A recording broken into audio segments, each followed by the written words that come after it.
Welcome back to Black Discoveries. Today, we're delving into a powerful and complex story that transcends time and challenges our understanding of justice, oppression, and the fight for freedom. We will learn how Celia's memory was kept alive by brave activists and how her story continues to serve as a powerful symbol of resistance against oppression. As we continue in this journey, remember to like and subscribe for more content on historical injustices and the fight for a more just world. It's one you won't want to miss. Together, we can learn from the past and create a brighter future for all.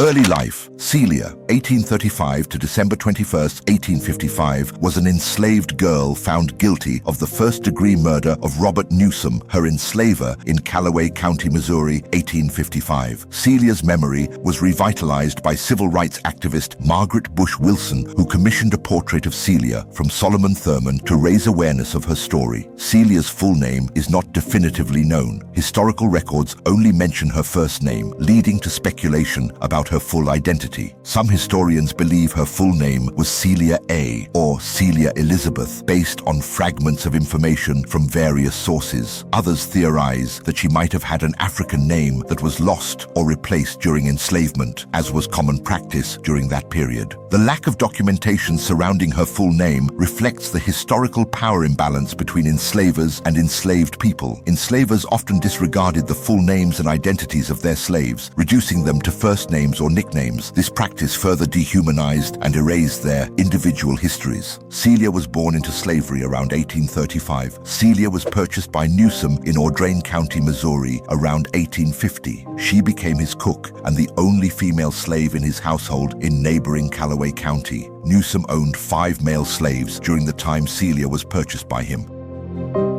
The grim reality of Celia's enslaved life. Documentaries, movies, and books often depict the horrors of slavery, including the brutal reality of sexual abuse endured by female slaves. This tragic story was no different for Celia. Upon arriving at Robert Newsom's plantation, Celia, a young girl, became the sole female slave amongst 5 male slaves. Newsom, a 70-year-old widower, quickly began exploiting his position of power, repeatedly raping Celia, beginning when she was just 14 years old. Celia repeatedly requested, demanded, and threatened Newsom to stop sexually coercing her. In 1851 and 1855, Celia gave birth to 2 children, their mixed race, undeniable evidence of Newsom's abuse.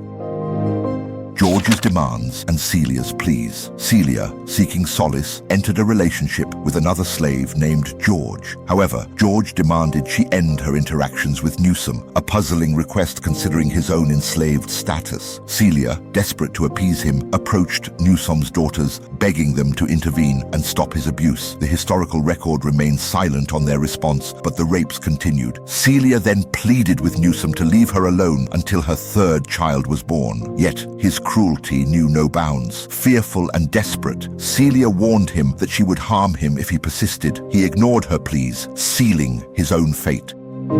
Celia's act of resistance. On June 23, 1855, Newsom entered Celia's cabin with his usual intentions. Cornered and terrified, Celia grabbed a previously placed stick and struck him on the head. As Newsom fell, she struck him again, ending his reign of terror. Determined to conceal her actions, she burned his body in her fireplace while her 2 children slept through the confrontation. The next day, she scattered the ashes and bones, hoping to hide the evidence.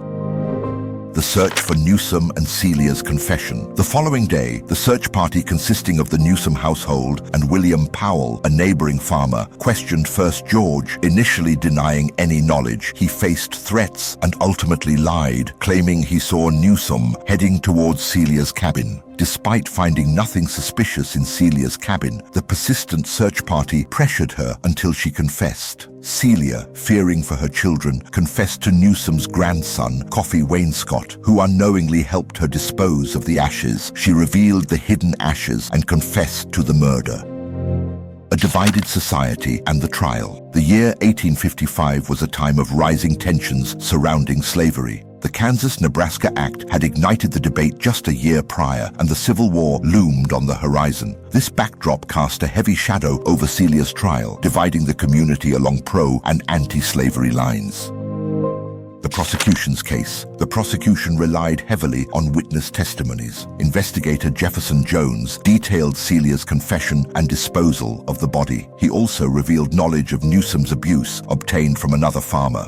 Additionally, Virginia Wainscott, Newsom's daughter, testified. However, she offered no explanation for Celia's actions, conveniently omitting any mention of her father's abuse. As a slave, Celia was denied the right to testify in her own defense. Despite attempts by the defense to claim self-defense, Judge Hall rejected them, limiting their arguments and ultimately forcing a guilty plea to first-degree murder. The defense claimed that Celia was authorized under Missouri law to use deadly force to defend herself against sexual compulsion, notwithstanding the fact that Newsom was a slaver and that his death was a justified homicide. The defense relied on the Missouri Act of 1845, which stated that any woman might become the victim of sexual assault. They contended that this included Celia and other enslaved women, while the Act's use of the phrase "any woman" could imply inclusion regardless of enslavement status. The historical context suggests that enslaved people, including women, were not legally recognized as citizens and therefore may not have been considered women under the law. Judge Hall rejected the defense's request that the jury be instructed to acquit on the grounds of the sexual assault. Additionally, the jury was not allowed to deem Celia legitimate in using force or any other kind of justification to fend off her master's advances on the basis of self-defense. 4 of the white male farmers on Celia's jury were slave owners, and the panel found her guilty and they convicted Celia on October 10, 1855. Due to accusations of judicial malpractice by Judge Hall, Celia's defense team filed a move for a retrial. However, the judge denied the motion, and on October 13, 1855, Celia was found guilty and given a hanging death date of November 16, 1855. The judge denied a stay of execution, notwithstanding an appeal by the defense to the Missouri Supreme Court. On November 11th, Celia broke out of Callaway County Jail and stayed on the loose until the 1st of December, hoping to avoid dying before the Supreme Court could hear her case. After Celia broke out, Harry Newsom took her back to the prison. Celia was pregnant during this time, but tragically, the baby was stillborn.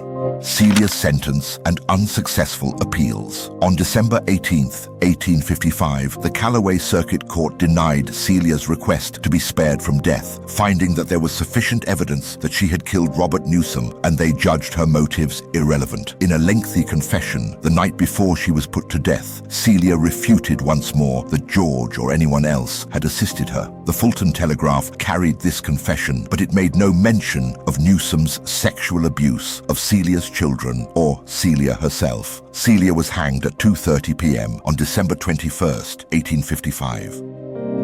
A reflection on Celia's story. Celia's story serves as a stark reminder of the brutality of slavery and the dehumanization of enslaved individuals. Her act of resistance, born from desperation and self-defense, stands as a testament to the human spirit's ability to fight against injustice. While the exact fate of her children remains unclear, it is likely they too were subjected to the horrors of slavery and remained with the Newsom's family. George's actions raise ethical questions about collaboration with an oppressive system, even as a fellow slave. Celia may have been silenced by the court, but her story continues to resonate. It is a testament to the power of individual resistance against unimaginable abuse. Every year, on the anniversary of Celia's execution, Calawegians in Fulton, Missouri have held a public ceremony to honor her life since 2004. The anniversary of Celia's death is frequently utilized as a platform to discuss racism, sexism, domestic abuse, and the historical connection between sexual assault and slavery in the United States. This Celia tribute has been attended by both Melton McLaurin, the author of Celia's best-selling biography, and Solomon Thurman. Thank you for joining me on this journey into the powerful and complex story of Celia.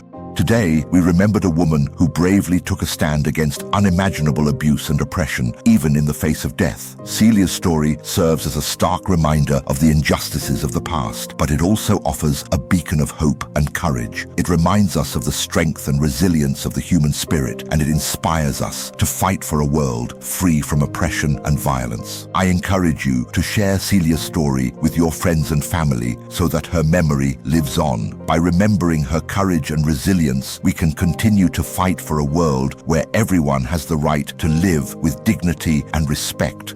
And also, don't forget to subscribe for more content on historical injustices and the fight for a more just world. Together, we can learn from the past and create a brighter future for all.